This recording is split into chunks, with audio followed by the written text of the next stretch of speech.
Okay, Virginia, good to go. Hey, good morning, everyone. My name is Virginia Whitmer, and I'm with the Virginia Coastal Zone Management Program, and we are so glad that you could all join us this morning. I think I hear a few more people popping on. What we'd like to do is go around and just have everyone introduce themselves and the organization that you represent today. And I'm going to do that. I'll just call out your name. Looks like we've got 12 participants on the line at the moment. And so going down the line here, I'm going to start with Rob Hale.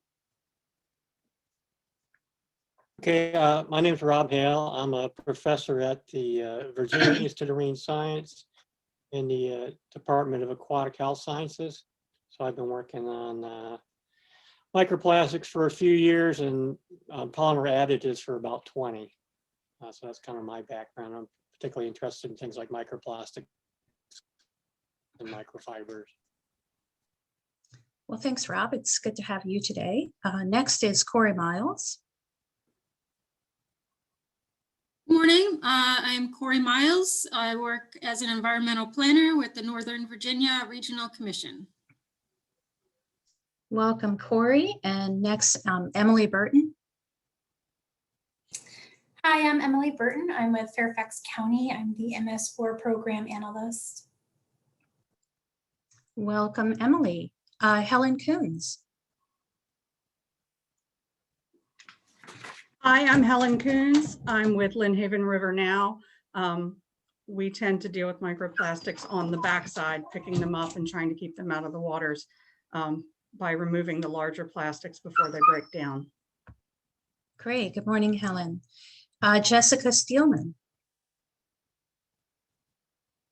Hey y'all, I am Jessica Steelman. I'm the coastal planner with the Accomack Northampton Planning District Commission. I'm just here to kind of listen in and get a feel for how these other subcommittees are being run and meeting. Great. Good morning, Jessica. Kelly Summers. Hi, good morning, everyone. This is Kelly Summers. I'm at EPA Region 3, which is based in Philadelphia. It's the Mid-Atlantic office, and I am the Trash Free Waters Coordinator.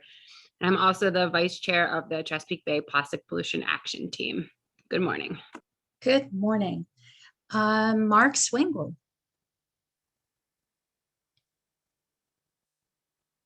Hello, everybody. Mark Swingle with the Virginia Aquarium and Marine Science Center in Virginia Beach. I don't have any expertise in microplastics, but I'm here as a listener, I think, for the most part. Good to have you, Mark. Meg Freeman.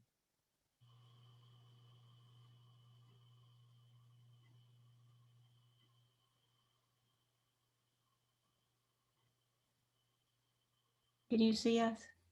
Yes, Oh, sure can. Hi, I'm Meg Freeman, and this is Peggy Freeman.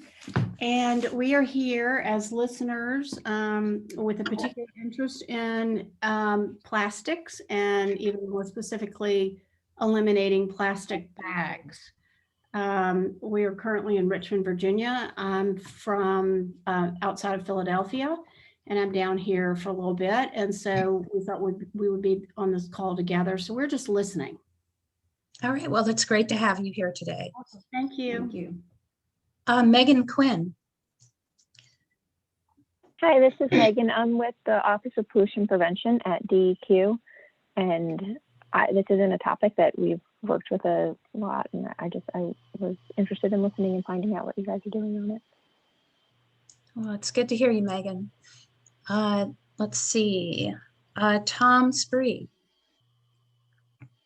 Hi, good morning. Tom Spray with KCI Technologies. I'm what is my title? Director of Innovation and Technology and Marine Debris Practice Leader. That's a long-winded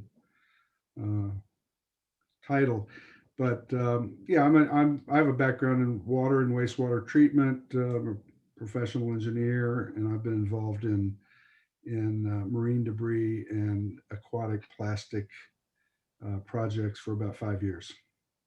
Well, it's good to have you here today, Tom. And let's see, Vincent Bowers. Morning, Vince Bowers from Lynnhaven River Now. I work with Helen on getting the plastic out of the water, but I'm also the business coordinator for Lynnhaven River Now. And I work with businesses to try to get them to not use the single-use plastics and styrofoam. Okay, and there is one number I see on the screen here. I'm not sure if,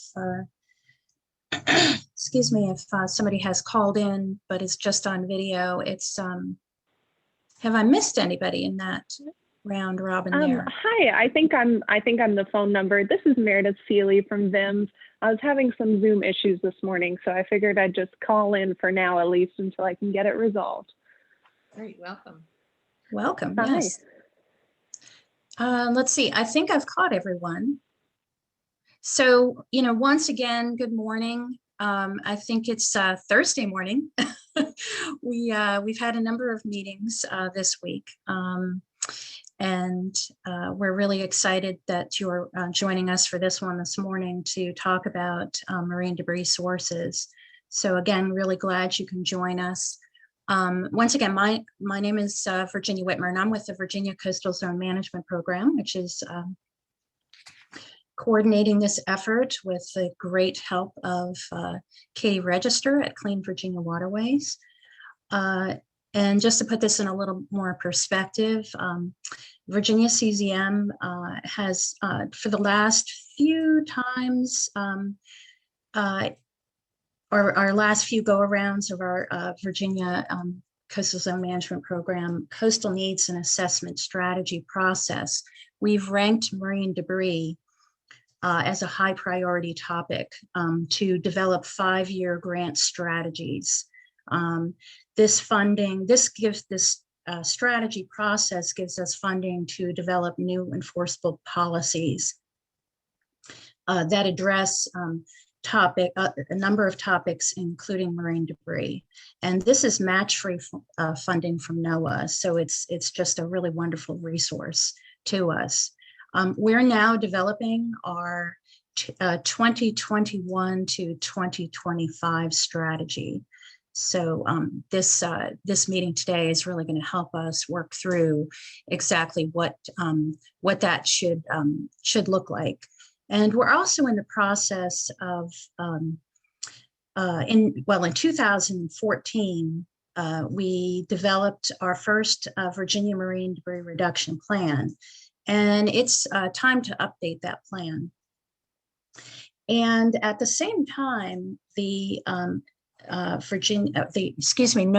is developing a mid-Atlantic marine debris reduction plan. So we are updating Virginia's plan in concert with the development of the Mid-A plan, which is structured around marine debris sources. Virginia's original plan, or Virginia's plan in 2014, was structured more around process. So now we really want to hone in on marine debris sources. So we're reorganizing Virginia's plan again. So looking at sources so that we can crosswalk Virginia's revised plan with the new Mid-Atlantic plan. And so again, this week, we are meeting with small teams to look at marine debris sources. And today's focus is, as you know, on microplastics and microfibers. And we would like to talk to you about specific, measurable, and meaningful metrics for each action in the revised plan. And then how can we best measure our progress in tackling this pervasive source of marine debris. So the other kinds of questions we're going to be asking when we're in today's meeting and beyond is, did we do what we said we were going to do with Virginia's original plan? And are we having the effect that we thought we would have with what we laid out in that plan as far as actions? And if not, what do we need to change and modify? Should we continue putting resources towards a particular action or strategy in our original plan? Are there new actions and strategies where we might be able to more effectively use the resources that we have available? And what was missing? Are we missing anything in the draft layout actually that Katie is going to share with us today? Is there anything missing? And most of all, we really need partners at the table. We need partners. Virginia CCM is really all about collaboration. We actually wouldn't exist without a network and our partners. And so your input is very appreciated, incredibly valuable, and we need you. So we need your commitment in helping to make this to help develop this plan, implement the plan, and to really have success in reducing the sources of marine debris that we tackle every day. So I'm going to hand it over to Katie. Great. Thank you very much. So I'm Katie Register. I'm Executive Director of Clean Virginia Waterways at Longwood University. And I've been working on marine debris issues for 26 years. And was the lead author of the Virginia plan. It came about because of the leadership of the Coastal Zone Management Program and input from just tons of people. So as we update the Virginia Marine Debris Reduction Plan, we have organized it under source, as Virginia pointed out. Earlier this week, we had similar workshops like today. We had workshops that looked at consumer debris, as well as derelict fishing gear and abandoned and derelict vessels. That was yesterday's meeting. So today we're going to be looking at the actions that are proposed in the Virginia Marine Debris Reduction Plan for the next 5 years. I should also point out that this is not the only opportunity for comment. After we put all of your comments into a new draft, we will be sharing that widely and getting public input as well. So today, as we look at the actions that are in the proposed in the plan, I want us to think about the way that we can measure effectiveness. Are our actions specific enough, measurable, attainable in Virginia, and are they relevant and the time-based as well? So these are the things to keep in mind as we look at the actions. I want to point out too that while the Coastal Zone Management Program support for dealing with marine debris is to be focused on policy and legislation, actions that legislators and policymakers can take to reduce this form of pollution. There's many actions in the Marine Debris Reduction Plan that are not related directly to policy and legislation, because we realize that dealing with litter prevention, marine debris prevention, plastic pollution is going to take a lot of partners working in a lot of different areas. And so this plan is meant to be a roadmap for many organizations and nonprofits and local and state government. So that's why we're doing more than just recommending policy and legislation. So the next steps, you will have an opportunity to comment in a Google Doc. You should already have that link. We're asking for partners and leaders to sign up over the next few weeks on items that you think that you'll be contributing to.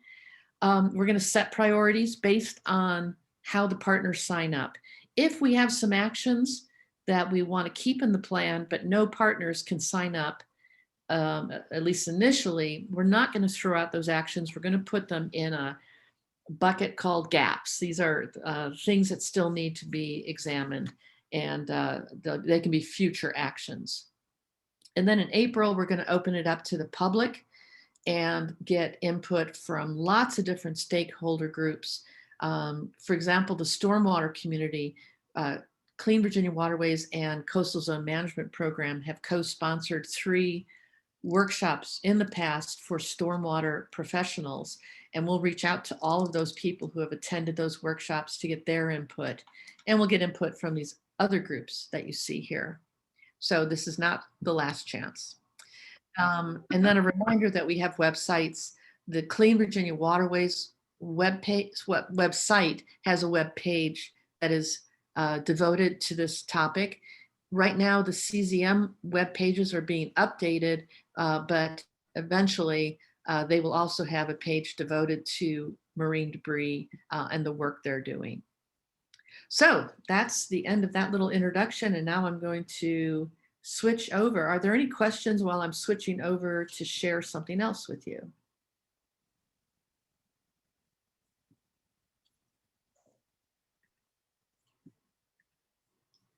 Okay.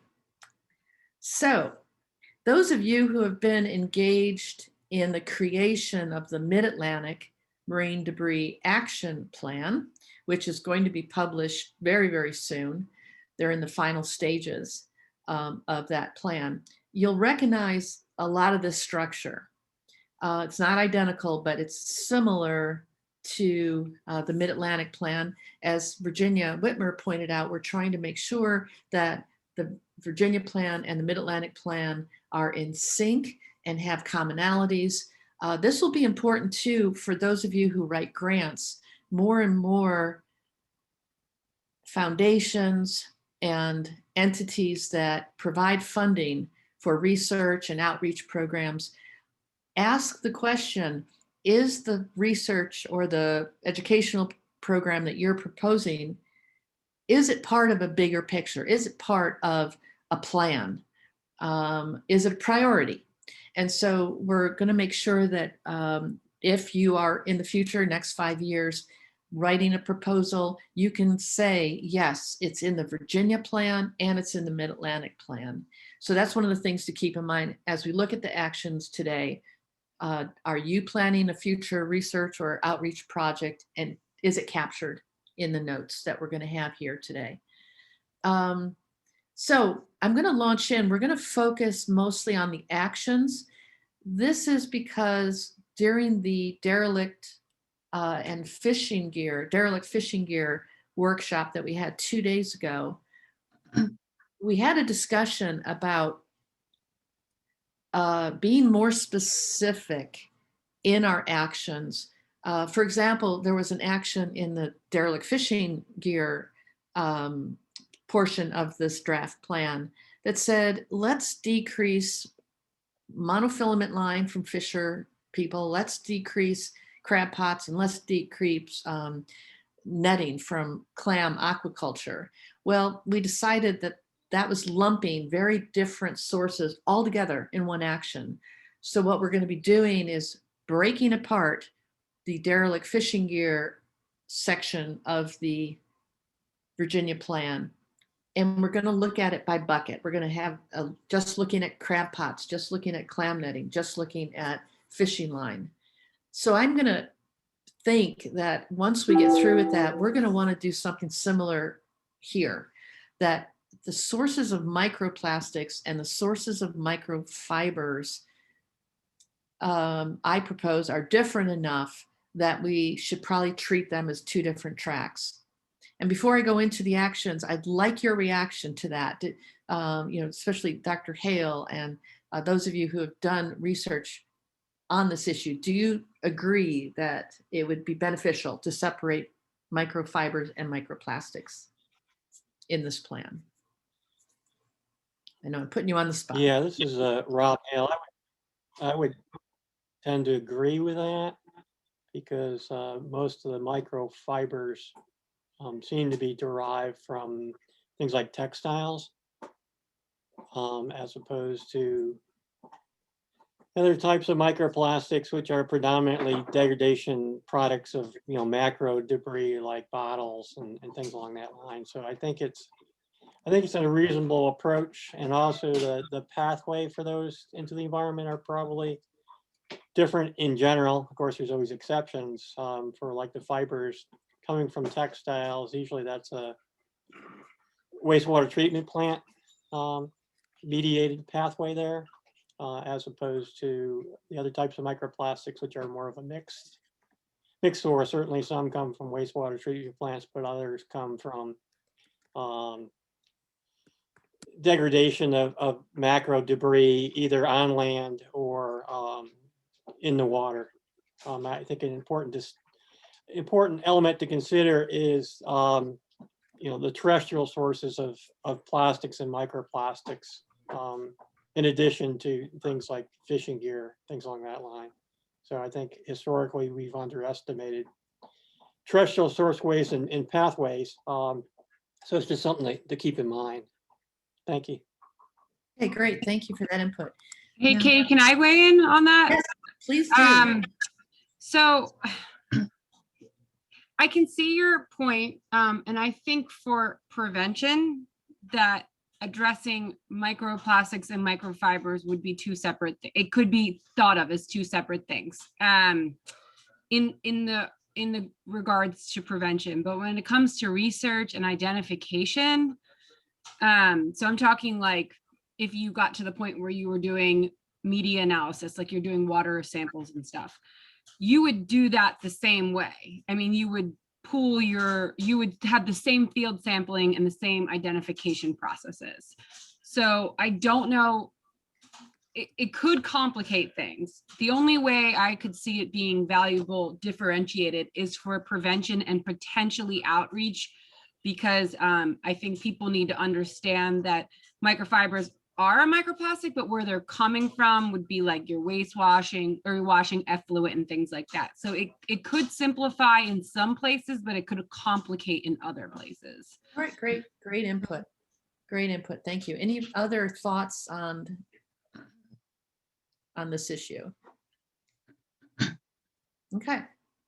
Also, I should encourage you, please use the chat box. If an idea pops in your head, we want to capture it. Even if we don't have time to go through the entire chat box today's call, please use the chat box to share ideas or papers or resources or anything like that. All right, so what we'd like to do now is take a look at each of these proposed actions. Many of them were from the Mid-Atlantic Plan, which is in production now, or they were from the Virginia Plan that was published in 2014. So here's the first one. By the end of 2025, share existing or new microplastic and microfiber lesson plans, education workshops, and field activity materials with educators. And then we say how we would do that through various mechanisms. So the question is, does this sound like a legitimate action that we could achieve under the education, prevention, and outreach? And if so, how would we measure success? I should point out too that in the previous workshops we had this week, there was a lot of feedback that just measuring the number of people who are reached is not as an effective measurement of success. It's like if you print 2,000 brochures and you hand out 2,000 brochures, have you changed anyone's behavior? So we are looking to you today to think in terms of how can these measures of success be more meaningful. So any thoughts on this one? Katie, I'll weigh in on that. I think that's a great action. I think that, yes, if you look at providing these things, just providing them as an outcome is not a good outcome. But I think if the participants in these go through an actual lesson or a program, I think that the exposure to the information, the numbers should be a good outcome, because a lot of people haven't even heard this messaging. And I know that it takes sometimes more than one touch before people start to be able to apply it to their life and how they are, handling what ends up being our microplastics and our microfibers. But we have a whole network of environmental educators that works through the Virginia Association for Environmental Education, as well as, many large environmental education outlets. So I think that the possibility of measuring, actual programs and interactions on the material is possible through those kinds of partners. Okay, great. Thank you. Hey, Other Katie, thoughts? yeah, Katie, it's Kelly. This is a constant conversation. I think any group has, whether it's estuaries, marine debris, as how you measure engagement. And I agree with Helen. I think there could be a way where maybe if they download a lesson plan, maybe there's something on that website that there's an ability for the teacher to fill out like a little form that says their name, their school, did they do the lesson plan, what were the reactions from the students, or something like that. That's like voluntary, but if they go to the website to download the materials, and at that same location, they could maybe have some sort of feedback form, or just even giving an idea of like how many students they plan to teach it to. So perhaps another metric could be like number of lesson plans taught. But otherwise, I think the action is a great action. And I think this is just a very common challenge is that metric for engagement. And I think that's just a normal challenge that we're always going to have. And there might be an opportunity if you have the ability to modify the website to have some sort of place where a teacher can put in input or something that just says like, hey, this is what we did. Okay. And it's not a huge ask from them, couple little blocks to fill out. Sure. Great. And I just recall too, and we're going to have to look through the hours and hours of feedback from all these workshops this week to see where we strengthened one action and could we strengthen others. One of the things that we had in another workshop was a discussion of educators, make sure that we include formal and informal, informal being science museums and 4-H and everything that's outside of formal education. Do we think that I see some heads nodding, that'd be good to add here. All right. Yeah, because like Earth Day events and stuff, they always have like plastic pollution events, as well as even scout groups and things like that. I mean, they're all potential fall into an educator category. Right. Like I actually saw a study a few years ago that said 95% of the science Americans learn is outside of formal education. It's through informal. So, okay. Any other comments on this one, which is basically raising awareness through educational opportunities? Maybe some, Katie, Yeah. this is for, sorry there, Mark. Why don't we do Mark and then Virginia? Mhm.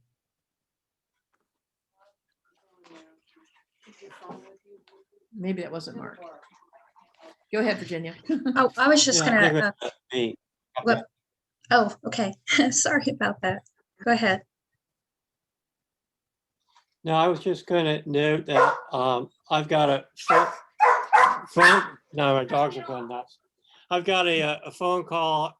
I think Meredith might be on it too at 2:00 with Project Jason, which is a big national educational operation, and they're specifically interested in creating a teaching module related to plastics in the environment.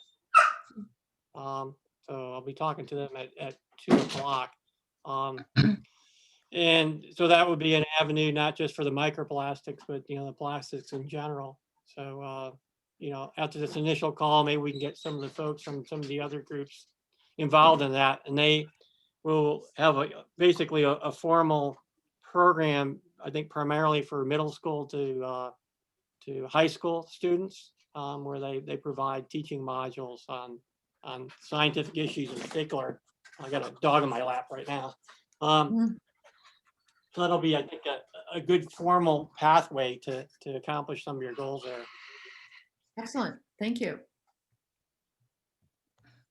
All right. Any other comments on this before we move on to the next action? All right. Thank you for that, all of that input. I'm skipping the objectives because We've learned from the last 3 workshops that they're going to probably undergo some restructuring, but the action is where the meat is. So that's why I'm focusing on the actions. So the second action proposed under prevention and education and outreach is to work with our partners in the Mid-Atlantic states to engage fashion, textile, manufacturing, production, and distribution centers and retail industry in pilot projects to prevent or capture microfibers. I can tell you too, the reason we put working with our Mid-Atlantic partners, our Mid-Atlantic partners, by the way, include New York, New Jersey, Maryland, Delaware, and DC. We said work with them because New York and New Jersey have a much larger fashion textile manufacturing industry than we do here in Virginia. So thoughts on this? Is this appropriate? Is this achievable for those of us in Virginia?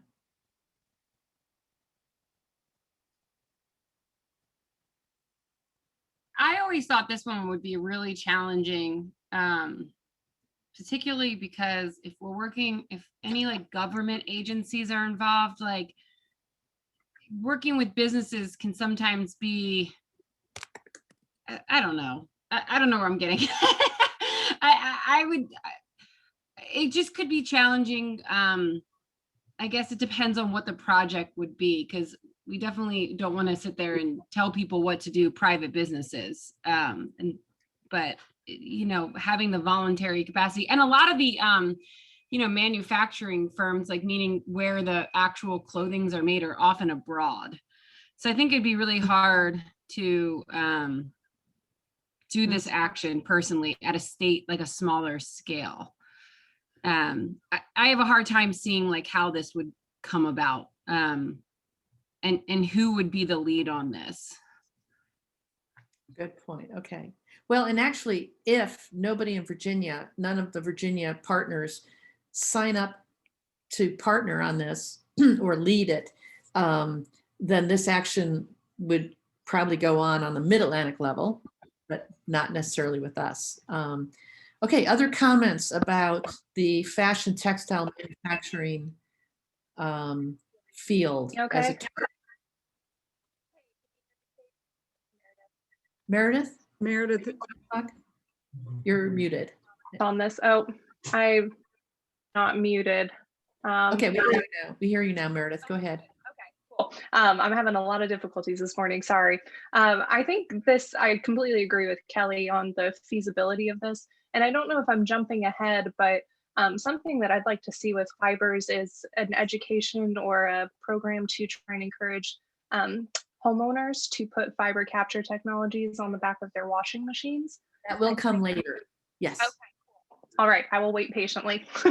I think, well, that's a good question though. We have that under removal. Yes, we have it under removal, but maybe we should add it to education. I mean, that's the discussion here, because awareness usually comes before action, right? So I think that's a great idea, 100%, because I think it's definitely, I don't know if people even know what tools are available to them. And what, so I think, you know, showing people like what the daily, what they could do in their own life, whether it be choosing different fabrics or changing their own personal washing machines and dryers, you know, and mitigating that way. I agree. I think education is a good start, because I don't think people even realize that this is an issue. I think we're really early in people's awareness on this. I don't think that, so I think that anything we could do, and I could definitely see this becoming part of a curriculum for, say, a home ec class or a fashion design class. I think they would be great places to be able to put some lesson plans in place to help them understand. The other thing I was going to say is, jumping back down to the next action, I think that perhaps maybe if Virginia is not a center for textiles, which I really don't know where in Virginia it would be, perhaps we need to approach that from a different direction and work with smaller businesses who are, you know, on the retail side, and maybe people like Walmart who have distribution centers in Virginia that are moving these types of clothing. I think that there are definitely ways we can approach it, but as for being on the front side of it, I don't see where that's something we would be able to have a meaningful impact on. So try to influence the purchasing decisions of smaller retail companies, like we will only carry cotton and wool, or is that kind of what you're getting at? Okay. I think so, or even, I mean, even if not just will only carry, but at least understanding the impact of, you know, some of the recycled fiber materials. And, you know, we have several small businesses in Virginia Beach who are very, very product aware of their products. Their people, you know, learn everything about their products before they ever recommend them to anyone. Thinking specifically about Great Outdoor Provision Company. And they have a lot of great products, but a lot of them are manufactured and it's not natural fibers. But they are very environmentally focused. And I think just them understanding about microfibers and that their clothing, some of their clothings could shed that, could impact their purchasing of some of those materials. So let me ask a higher level question. There didn't seem to be a lot of enthusiasm or support on the Virginia level for this action as proposed. Do we want to keep it in, or do we want to substitute it for what I've kind of outlined here, prevention and education? I think it's a more actionable plan to do prevention and education in Virginia.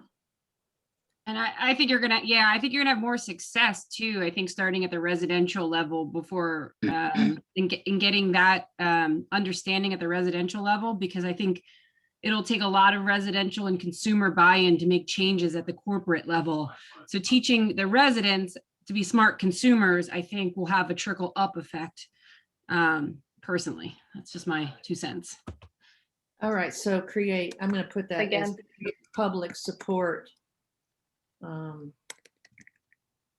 one of the things that we do want to, where we can, say that this action will lead to public support for policies and actions on a, you know, like on a legislative level.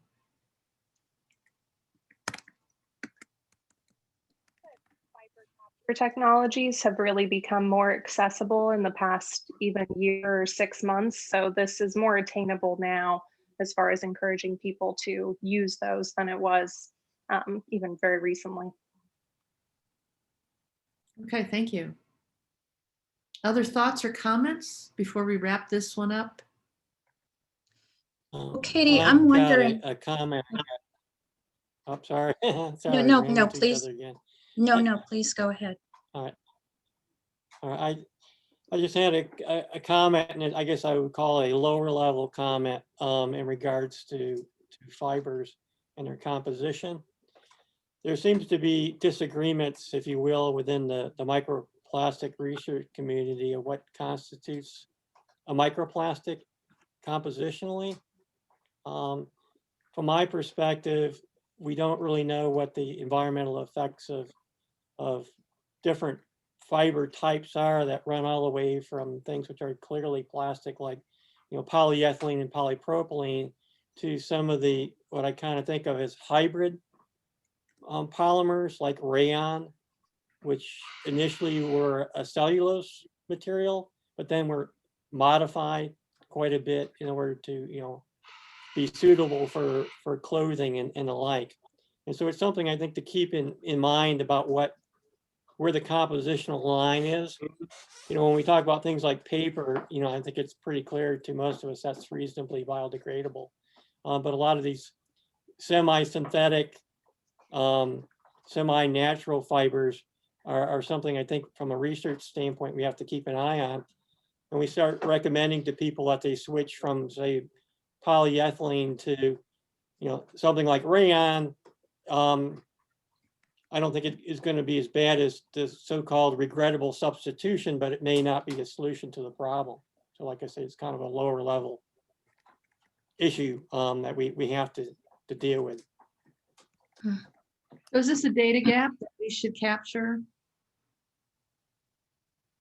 I think it's a big data gap. And it's not just us, it's globally. I mean, I read the papers all the time that have been published, and a lot of the researchers just discount, you know, things like rayon as if it's not an issue. And we really don't know whether those type of fibers really are a toxicological problem. And we probably need to know more about their biodegradability. So it's definitely a research gap at this point. I think part of it stems from the analytical procedures, because, you know, when you start looking more and more like a natural fiber, your ability to separate basically other interferences in the analysis are more difficult. You know, because usually what we do is we hit it with some sort of strong base and try to burn those up, those natural materials, so we can see the polypropylene and polyethylene. But some of these synthetics might be more vulnerable to that. So it's an analytical problem. So All right, in well, regards to toxicology, I don't think we know that. all right, thank you. I try to capture those thoughts. And the next topic actually is research and monitoring. So before we move on to research and monitoring, let's think a minute. Is there anything else that should be added to prevention, education, and outreach when it comes to microplastics and microfibers? Did we miss anything? Okay, then let's move on to research and monitoring. Under here, we've got 3 proposed actions. I think it might be good to look at all 3 real broadly and then get into the weeds. So action 1 is share microplastic data, research, best practices, literature, and resources, and funding sources. So that's just like sharing what's out there. The next one is conduct microplastic and microfiber research, or I'm sorry, at least one webinar to share. All right, so another way of sharing available data and detection strategies. And the third one is complete at least 3 research projects that addressed an information gap, including but not limited to pathways, measurements, sampling techniques, quantification, fate and transport modeling, chemical and physical traits, impacts to wildlife and human health. So those are the 3 buckets that we have under research. And why don't we just open it up to anyone who wants to mention their thoughts on any of those 3?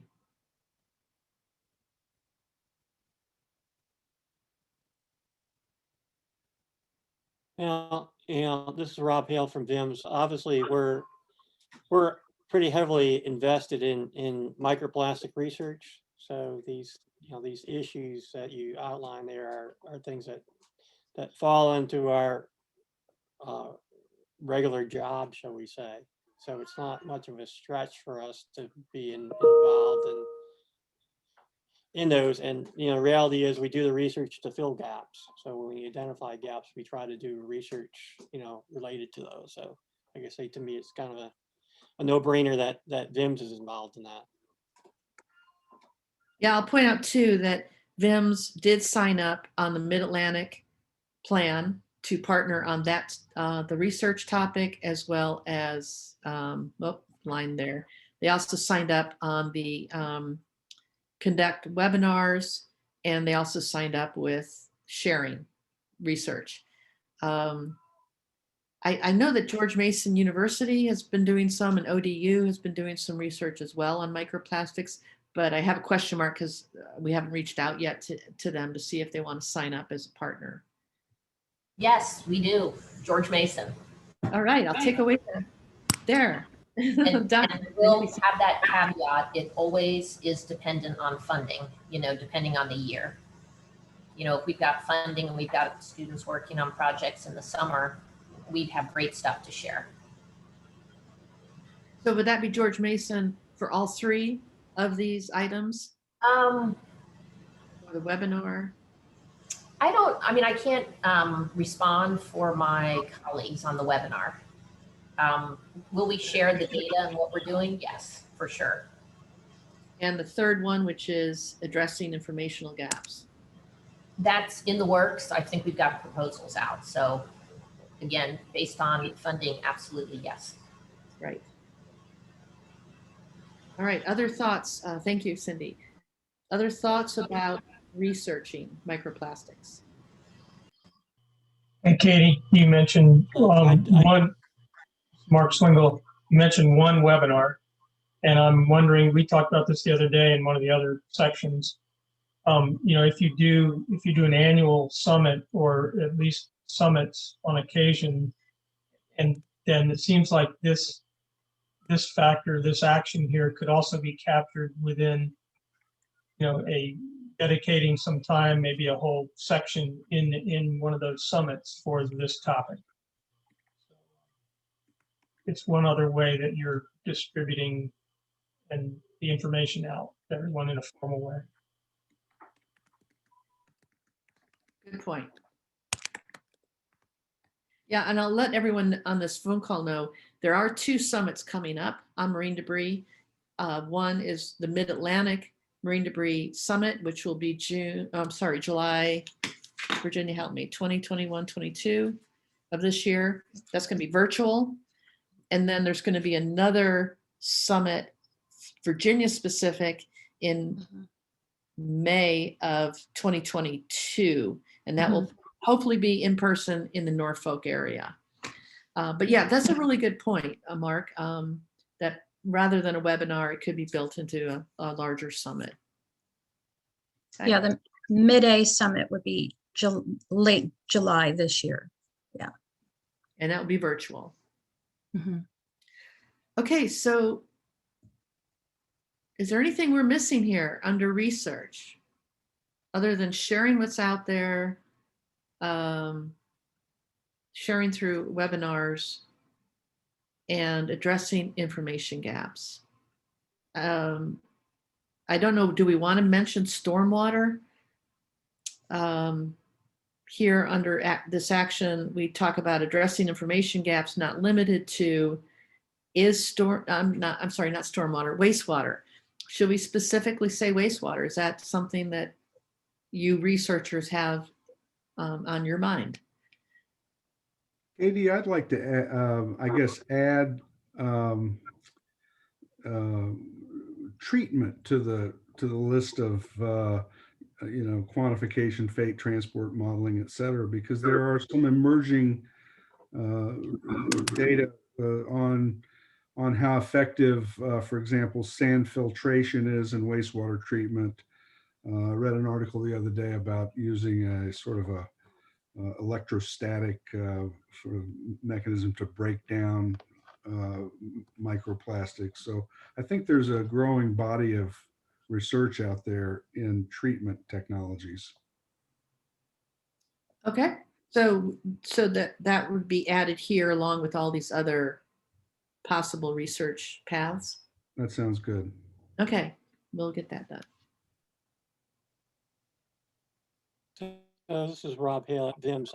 Is HRSD involved in this, or are any of the, you know, the Virginia wastewater treatment districts formally involved in your group here? We have a proposal with HRSD into a US EPA on emerging contaminants and sewage sludges, and so we're trying to fire up a collaboration with them, you know, and one of our big focus interests are microplastics in that. So I was just kind of curious about HRSD in particular and the other districts in general? Super good question. Super good question. And the answer, unfortunately, is no. We do not have any wastewater treatment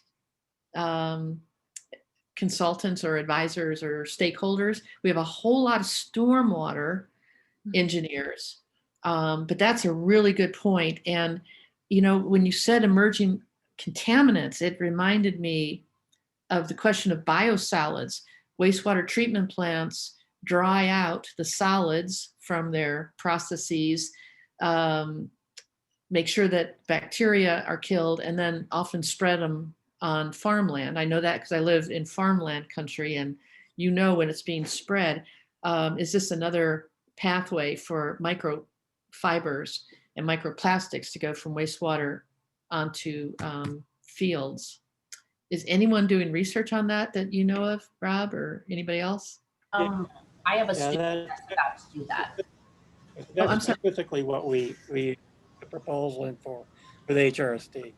So yeah, we're interested in what the effect of the treatment processes are on the fate of the microplastics, and also what their ultimate fate would be following land application. And yeah, it's a recognized major source.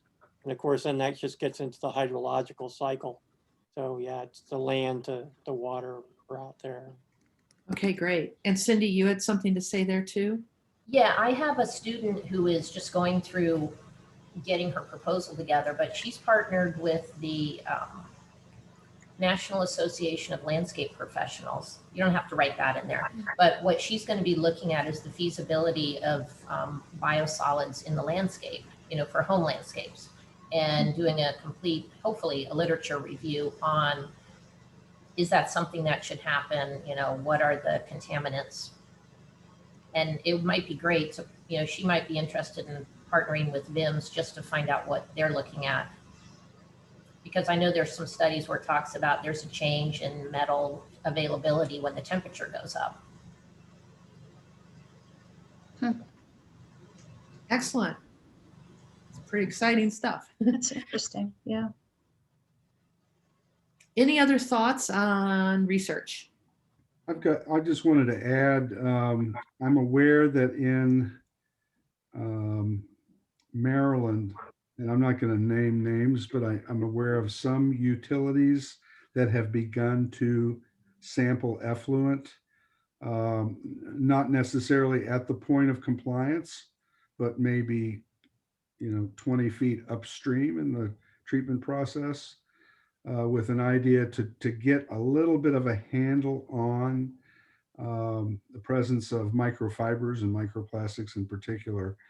But I will say that they're, you know, in terms of some of my clients, they've expressed some paranoia about this as becoming a, you know, one of those parameters that they don't have a solution for yet, but could very well be, you know, something that gets regulated, I'll just say prematurely before the technology sort of catches up. So I think that it would be interesting to maybe even do a survey of utilities to see who has looked at that. Maybe that could be an anonymous survey, but it would give us some sort of a sense of how aware or concerned utilities, in particular wastewater treatment plants, but also water treatment plants, in terms of the prevalence of microplastics in drinking water. That is a really good point. We have seen time and time again where the policy comes before the feasibility, before the solutions are in place. So that's a really good point. I would add to that, you know, my group at George Mason has been working downstream of 2 wastewater treatment plants, monitoring ecological impacts, you know, in one of them for 30-something years and another one for about 8. And the Alex Renew in Alexandria, I believe, I'm not positive, but I think they're doing emerging contaminant research now, and that they're one of the leaders in that. They may be somebody to reach out to and see if someone in the Alexandria Renew office would want to possibly inform this committee.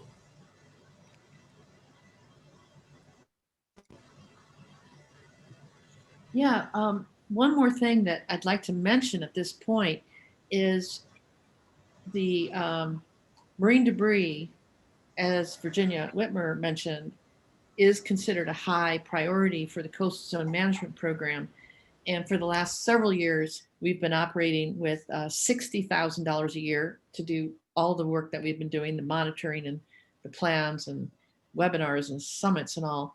But this year, it's going up to $170,000, and that will include $20,000 to $30,000 a year for mini grants for local work. So I wanted to put that out there too. I could see some of the things we're talking about right now, like doing the survey and doing some of this research could benefit from mini grants, and they would not require matches. Katie, I can't help but think about this through a community science lens. We work with HRSD to do water quality testing across our city with HRSD. I have 20 plus volunteers already pulling water in. Could they not just add another sample to look at how much microplastic is coming in with those samples? I don't know how complicated the testing is, but we have water being looked at all the time through HRSD, and it would be really great if we could start to monitor that as well.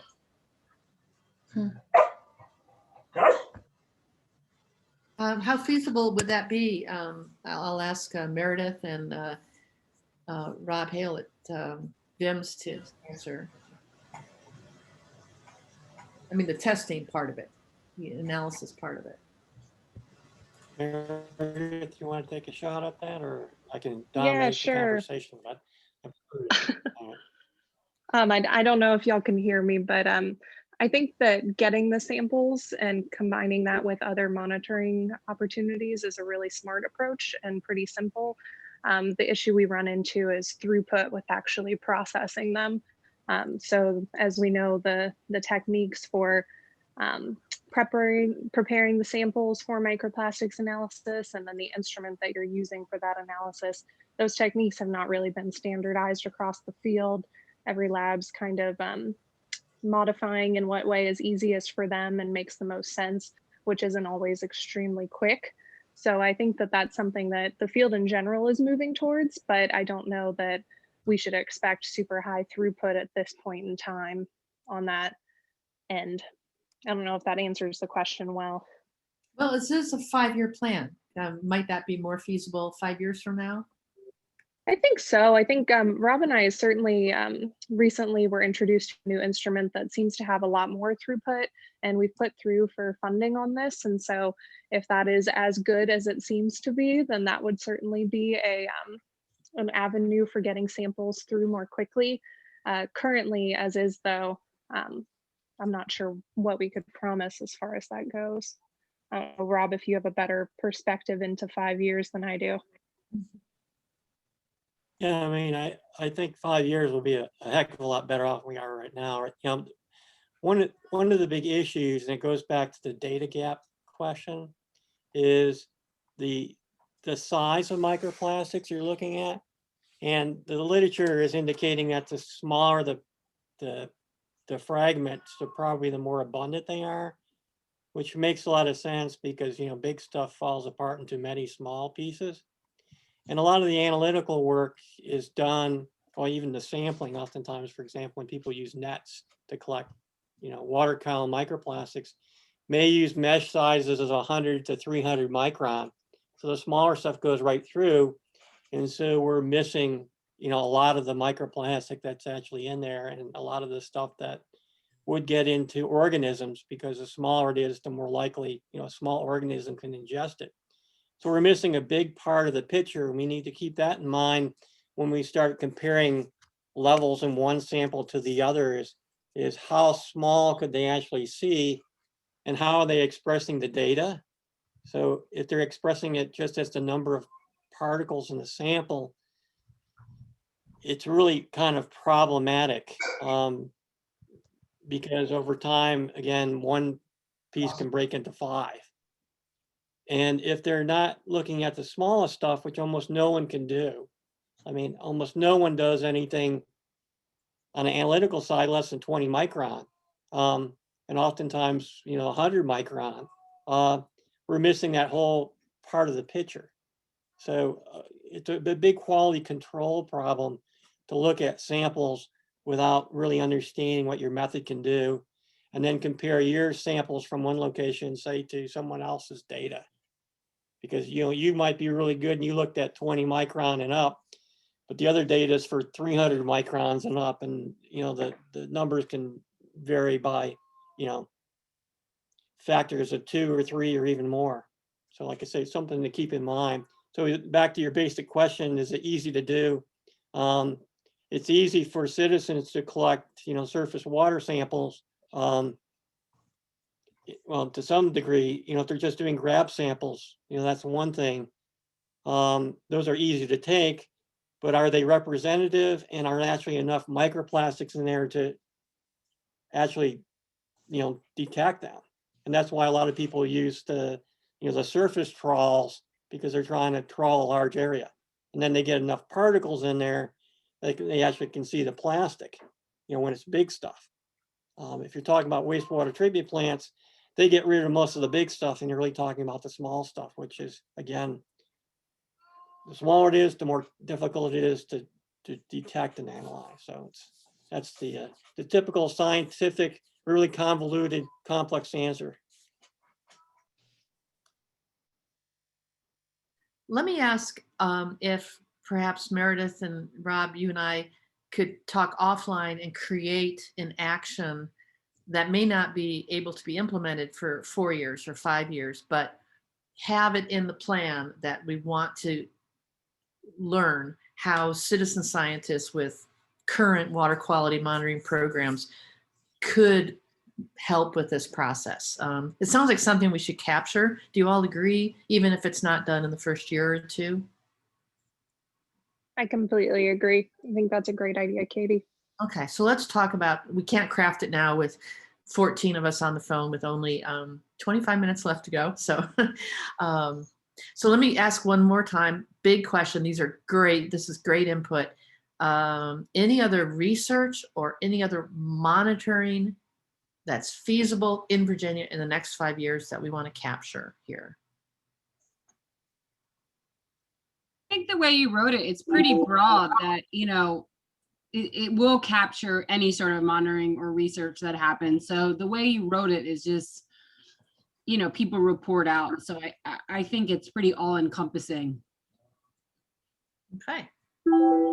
Katie, this is Corey from NVRC. Do you think maybe, since it's probably not just an emerging issue here in Virginia, but in other states as well as other countries, maybe we could, do some sort of literature review or, industry-wide survey of some sort, or work with one of the trade associations, either, nationally or internationally, to see if there's been something done, somewhere in a different part of the country, or in, somewhere in Europe, maybe. Are you proposing that we put an action to do the literature review, or would that be part of this first action, share microplastic data, research, best practices, literature, etc.? Yeah. So I guess it's already covered there, but I guess I was kind of looking more towards, looking at the trade organizations, or from, international research. Well, we could perhaps fine tune this one to make it broader. Share microplastic data, research best practices, literature and resources and funding sources. We could add, not just on the state level, but state, national, and international.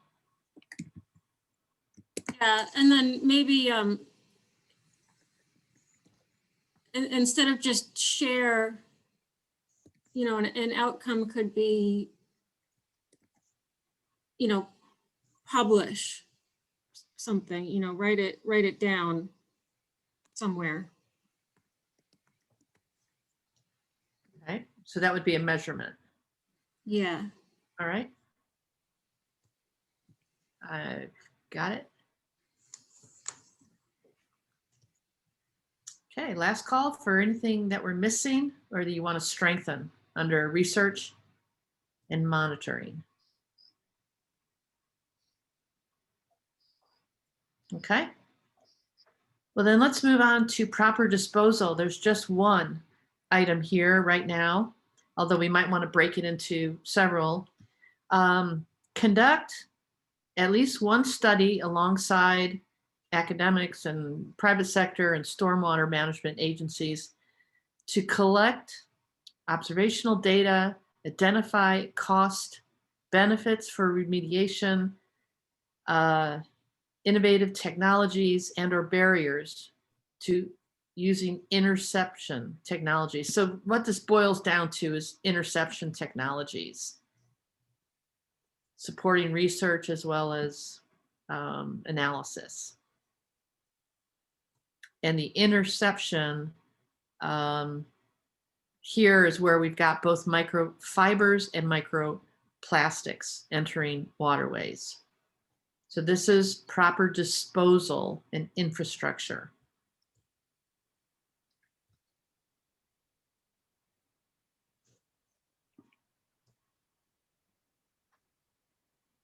I could point out this plan, this is pretty much the language that was in the Mid-Atlantic plan, and no partners from the state of Virginia signed up on their plan, at least as of the last time I looked at their draft.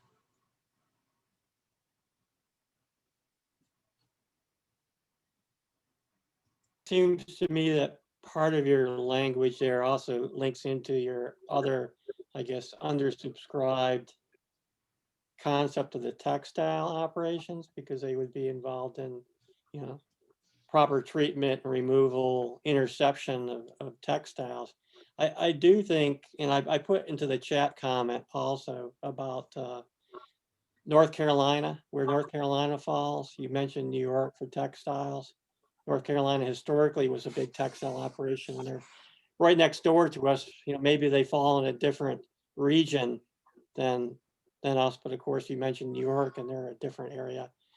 But I wonder if we could contact DEQ perhaps and get a list of major textile manufacturers in Virginia and potentially North Carolina that might be appropriate partners for that question. And then the other aspect I'd like to just throw into the mix, and I put that into the chat just now too, is plasticulture. So for example, on the eastern shore of Virginia, there's a lot of tomato culture and things along that line that use plastic sheeting as a weed block. And so when you're talking about proper disposal of plastics, that might be another one to consider. You know, those plastics are outdoors 24/7, you know, for months, and you know, I've seen them degrade into basically, you know, fibrous residues, which then may be left in the soils. So that is another land to water consideration. And then I'll just mention one other thing which hasn't been mentioned so far is things like tire wear. That's a growing issue, which probably links to your stormwater folks. That should be a big one for the stormwater folks, but somewhere tire wear and paint, things like boat paint, are emerging forms of microplastics. And of course, in Virginia, you know, Norfolk area, we've got lots of ships, you know, military ships, boat rehab operations where they're scraping, sandblasting ships and repainting, things along that line. So that could be a a particular area of interest and maybe another partner to consider relates to the ship repair in the U.S. Navy and things like that. Wow, this is great. Yeah, you're right. Europe especially is doing tons of research on tire wear, and something that just came up in my mind too that is not in this plan is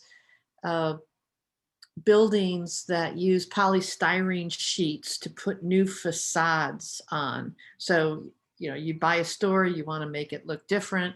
And basically these big sheets of styrofoam are cut, glued to the facade of the building, painted to look like whatever. And they leave a snowstorm of little polystyrene beads. So I've gone back up to research. So strategy, that's research and monitoring.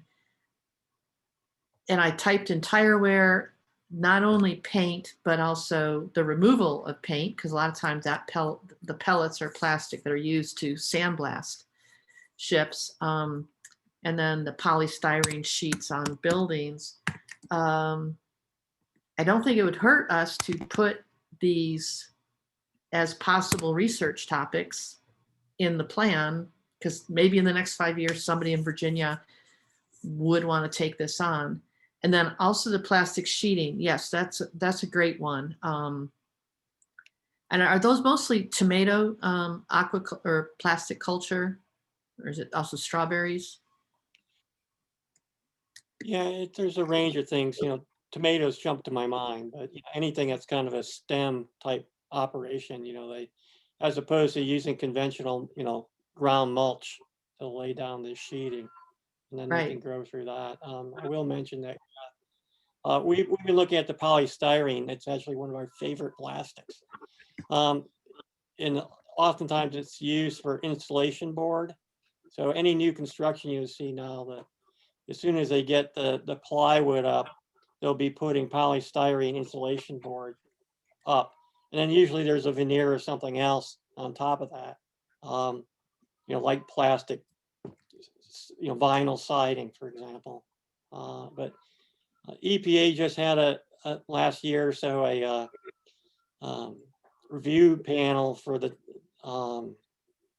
forget what exactly the organization was. But I was on the panel for looking at the flame retardant HBCD, which is used in those polystyrene boards. It was under TSCA. So it's a big concern about the additives that were in that type of plastic. But like I say, it's primarily used as an insulation board as opposed to necessarily a veneer, because it just won't hold up to the weather at all.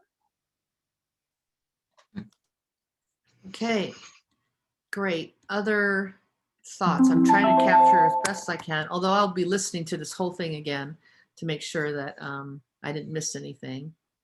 I have one, and I'll be very brief, Katie. I actually had just at my house here a situation where the contractor who connected our sewer to the sanitary sewer insisted on using Curlex in my front yard.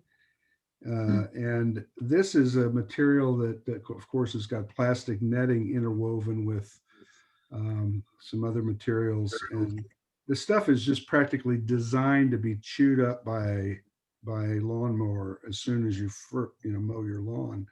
And so I'm carefully trying to pull this stuff up before I mow my lawn in the fall. And it just brings up the fact that there's so many products, erosion control products in particular, that get applied to new developments or to rehabilitation of lawns and so forth, that just absolutely, they have no awareness at all of the potential impact of that runoff. Tom, what specifically was the plastic you're talking about there? Was it the netting? The material is it's known as Curlex, but there's several different manufacturers of that kind of a product, and it's usually a plastic netting, maybe interwoven with maybe a straw, or sometimes I think they use coconut husk in the processing of it. But Right, so I'm going to put landscaping. It's the netting, plus another concern that somebody has started to look at is weed whackers that use nylon, and Yes. the nylon gets chewed up and spent all over. So netting and weed whacking. But you know, I think it's You know, okay. Let's go ahead, Tom. I think the other, this was Rob. I was just going to say what Tom mentioned reminds me of silt fences too. Basically the same material I think they use for plastic culture for tomatoes. They often use for silt fences during new construction, you know, which ironically is a good purpose to keep silt from, you know, getting into waterways. But those things degrade over time. And a lot of times, well, there's a guy up the road who just built his house. He's still got the old silt fence sitting there, you know, for 6 months, and it's all like partially buried in the dirt. So sometimes these silt fences are actually either falling apart while they're, you know, still in use, because these projects can take years to complete, or sometimes are just, you know, kind of forgotten and form another source of plastic decay. So, you know, like I say, silt fences are, you know, all over the place with good reason, but they're a source to consider. All right, and Tom, did you have another thought on this? Well, let me shift very briefly back down to that action item below related to innovative technologies and our barriers to use intercept technologies. Yes. I mean, again, I think it's important to recognize sort of the simple concept of pick up the big pieces first when it comes to plastic pollution, because if say a polystyrene macroplastic is going to break down to become microplastic, you know, macroplastics result in microplastics often, and that is all the more reason to pick up the big pieces first. Okay, excellent point. So going back up briefly to research, where I'm thinking is that we might want to recognize emerging marine microplastic issues that would be appropriate for additional research, and then lists under there the tire wear, the paint issues, polystyrene in buildings, landscaping plastics. You know, it's kind of a shopping list, which we don't want to plan to have a shopping list, but I think that it would be good to, and it would raise more awareness as people read the plan, to have them go, wow, I never thought about tires. Of course, when they wear down, it's ending up as water pollution. Does that sound feasible to everybody? I think that's a great idea, Katie, so that they're aware that we're aware and that it is something that's on our radar. And as you said, it is educational. I think there, you know, certainly we can look at this plan for its educational value to help raise awareness. That's something to think about with the sections that go into the plan. And Vincent added the plastic mesh used for shoreline erosion control. So great. These are all great things that we will put. Mesh, yes, mesh, not mesh. It makes a mess though. Right, I know, it works either way. Great. Thank you for that input. And again, we're capturing all your comments. So keep using the comment chat box, please. All right, so let's look again at last call for anything under proper disposal and infrastructure.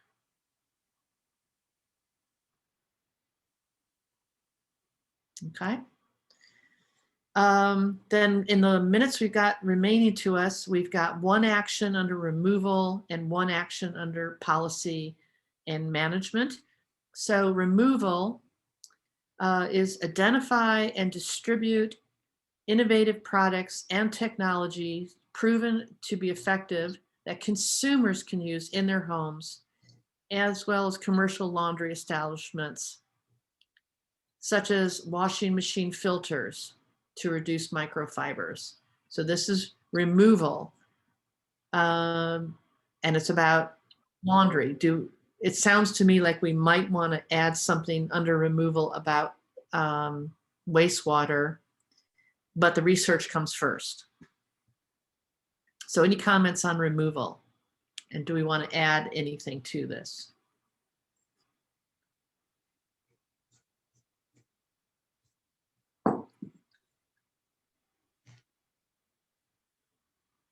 I'm sorry that Meredith had to get off the call because of another commitment. She definitely brought this up early. So I will reach out to her and make sure that she is happy with the way this is worded. Yeah, and perhaps, Katie, we could put some examples.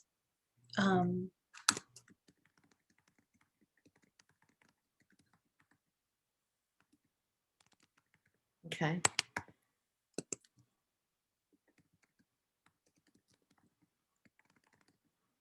Okay. Well, I haven't heard anything, so I'm going to move on to the policy and management.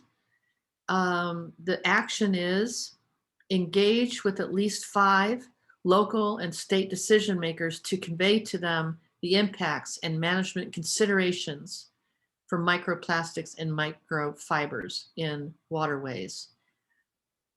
Earlier this week, this phrase convey was considered very weak. I mean, if you talk to 5 wastewater treatment plant managers, can you check this box off? Yeah, I conveyed to them.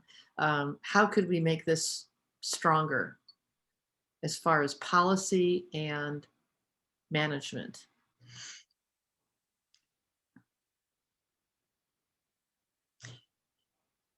Might want to consider that as an audience.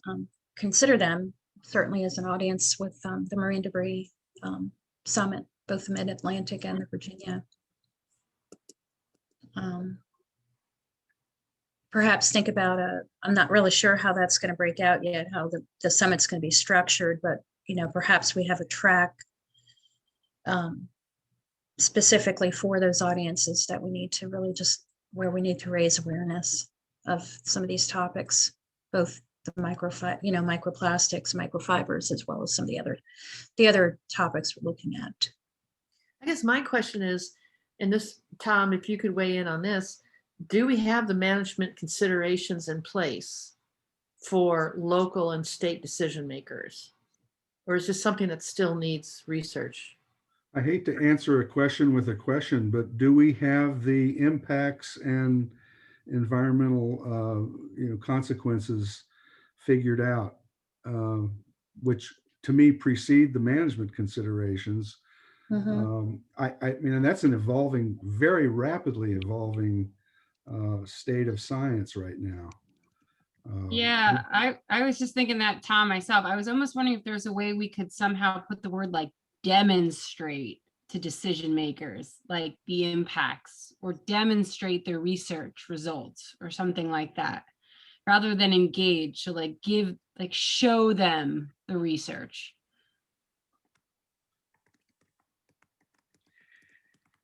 Yeah, I mean, certainly there would be the caveat that we're learning so much more, every day through this, ongoing research, and this is what we know so far and why we're concerned, because there is reason to be. So, it's almost as if we need to recruit some advocates in public works and in regulatory programs that are going to follow this topic. I mean, when you haven't been able to demonstrate clearly a biotic impact of microplastics, and I'm not suggesting that's where we are today, but I would say that's where we were 2 years ago. We think they're going to be biotic impacts. We don't know for sure because the research is difficult, but I use this term, sort of going back to my days down in Brazil, looking at rivers full of trash. I mean, once I drank the marine debris Kool-Aid, that was all it took. I'm addicted for life to the marine debris topic. And as it evolves, I'm staying with it. And I think more people need to sort of drink the, microplastic Kool-Aid, because I really do think microplastics will be the human health impact down the road, as much as macroplastics, as much as everything with respect to ingestion and strangulation, everything in the ecosystem. But I think the human impact is going to be, I believe, microplastics, and the fact that they absorb toxics such as PCBs and so forth. Yeah. Do you think that human impact is going to be the selling point for people to take this seriously and look at policies and look at management options? Well, I do, and I remember when the 6th International Marine Debris Conference was going on down in San Diego a couple of years ago, and all of a sudden there was this news release about microplastics in beer up in Chicago or Milwaukee, and everybody took notice of that. Yes, right. Now it's a really important topic. Right, now we're here. Okay. So I'd like everyone's help with this one. So we have engaging decision makers. That's fine, to convey to them the impacts. And then I put when available. I mean, we're, I guess, saying that the impacts aren't completely known yet, and management considerations have to follow the impacts, so they're not available yet. How can we strengthen this, everybody? I've got a question. What is a local and state decision maker? To me, that's kind of vague, maybe intentionally vague. But as Tom mentioned, about, some of his clients, again, I harp back to like HRSD. I would see some individuals in HRSD as being big local regional decision makers. And they're probably fairly easy. I avoid the word target for this, but fairly easy decision makers to contact, if that is your definition of decision maker. When I first read, I was just thinking political, House of Representatives. No. That's a really good point. Actually, we have a section that I'm writing right now that says, while laws, of course, can change behavior, policies, building codes, ordinances, little decisions made on a community level can also have huge impacts. So we mean that very broadly, and that will be explained, further up in this whole document. But thank you. That is a good point. There's a place here as well for, the testimony and the stories that are so important. Mark Swingle pointed that out earlier before he had to get off the call, where, find somebody in an industry or a representative of that industry or those decision makers that we're trying to reach, who, can come forward and say, hey, this is what I've learned and this is what we're going to change as a result. That can have a tremendous impact, I think. Okay. I would add to that, one thing that I have found to be very impactful is when working with the general public, simple videos that convey your message. I devised an activity that I do with where we go out in our pond, we have a plankton net, we collect plankton, we go back in the lab, we put the plankton up on the smart board, and then we ask them, what are the impacts of microplastics on plankton, and we drop a little bit of glitter in, and they look at it, and then we grind the glitter even smaller, and then it's this horrified looks of, oh my gosh, I think that Daphnia just pulled the little bits of plastic into their body. And not, and that, I don't know if that happens in real life or not. We made it happen in the lab. But what it does do is it creates a little story that people go out and go, I'm never doing a piñata again near the water. So we need to work on those kind of simple messages, maybe with something horrifying, but real live imagery. And that works well with legislators also, because they only have so much time. They need to see it and then they can believe it. Okay, great. Thank you. Mhm. Can we think of any, getting away from this action, can we think of any other policies? Like, here's an example. I don't know if this exists, but let's say there's somebody who owns a chain of laundromats in Northern Virginia. They own 20 of them. They could adopt a policy to put a filter on all their washing machines. I mean, that's a policy that's put in place voluntarily by a business that would count under this category. Can you think of other things like that? Voluntary decisions businesses can make that would prevent microplastics from getting into our waterways. Well, maybe rephrase the word policy to business practices, because I think businesses, small businesses might not realize what they're doing as a policy because, there's so many restaurants out there that are even switching to non-single use plastics.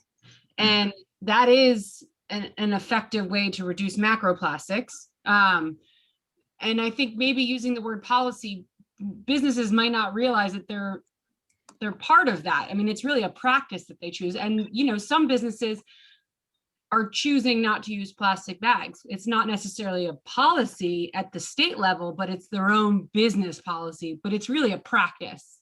So I think that word might throw people off. When you use the word policy, I think people immediately think Congress, or something, or the president. Like, they don't realize that policy is a practice. Perfect. You know what? I think that's great. I will make that change throughout the whole document. Yeah. And we do talk, like, state parks made a policy against the mass releasing of balloons about 5 years ago. That was a policy change. It didn't require legislation, but it's going to impact. So, that's a really good point. We will strengthen that connection. Yeah, I mean, if Megan Quinn was still on the line, she could share, this is certainly something, in terms of business practices, that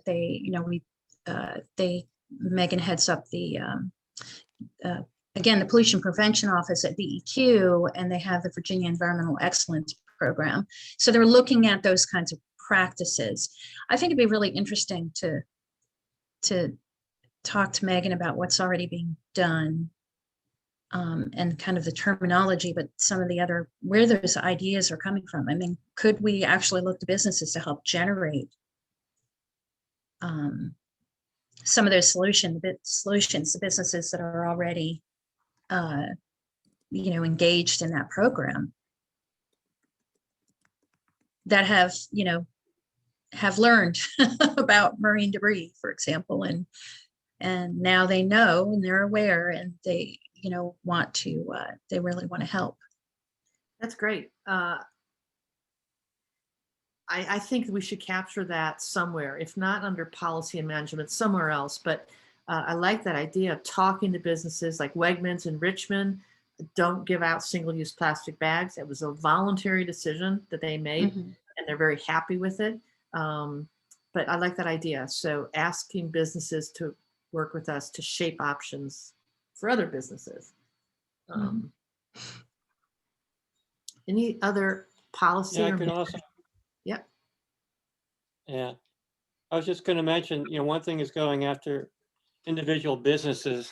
The other thing is to start looking into some of the trade associations. So, like, that way you might have a higher level impact that they can filter into their members if you can get them to buy on. Like there's an American Chemical Council. They basically represent all the chemical manufacturers in the United States. As an example, if you can get to the ACC and have it go from the top down, that's useful. Another example is I've got horses. I've raised horses for a while, so I'm a member of the Virginia Farm Bureau. And so they're a advocacy group for farming in Virginia. I just got a flyer for them asking me to respond about my best management practices related to protection of water resources in Virginia. So if you could get to like the Virginia Farm Bureau and get them to buy on, then it can kind of filter down to, a greater audience than if you just hit, individual companies here and there. Yeah. Yeah, But we there's- believe working on with an umbrella group that can then make hundreds. It Yeah. made me think too that how big a source of microplastics and microfibers are schools, maybe not so much, maybe somewhat in their food, their decisions on how they serve food. But I did read somewhere that one of the biggest sources of wastewater treatment in Virginia are prisons, with a concentrated public or population. So I'm wondering if that might be something we can work with is, I don't know, prisons and their practices with capturing or not capturing microfibers from their wastewater. And thanks, Rob, for mentioning the associations, because that is a way to really talk to a much larger audience, and you can do that by asking your business partners to go to those meetings and talk about their experience, and and urge their fellows in that industry to follow their example. So we've looked at that a lot for actually Joyful Send-Off, our balloon release reduction campaign. Part of that strategy was going to these our focus was on celebratory events, release of balloons at, for example, weddings. So you go to those association meetings for planners who help to plan weddings and who have some influence over the practices, and you can talk to many more people in the room. But if you can also point out to some of those planners that have already adopted that, follow that policy or venues, then again, those stories and that setting that example, I think, can really have an impact both, at this level, as well as, what you do with the public and telling stories to the public. Right. And basically using the influencers or, I think that this is something we definitely want to develop, this thought of using associations, influencers, things like that. All right, well, we're over time, so I'm going to ask if anyone has some last thoughts you want to convey. Again, we're going to capture everything that's in the chat. Again, this isn't your last chance, but this is your best chance to influence this. Anything else about microplastics or microfibers that you don't think we talked about today that's feasible in Virginia?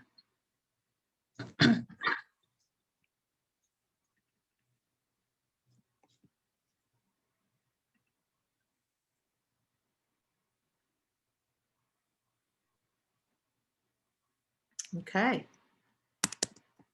Well, then I will thank you all. And the follow-up, you'll get emails in the next few weeks as we craft this document and get it ready for review. And then we're going to share it widely, so you can help us with that by having other people, your colleagues, look at it. So again, thank you all for being here, and wish us luck as we pull this together. Yep. Thank you all again for your time. Really appreciate it. Thank you guys for all the hard work you're putting into this. Thank you. Thanks for your ongoing partnership. We'll be back in touch.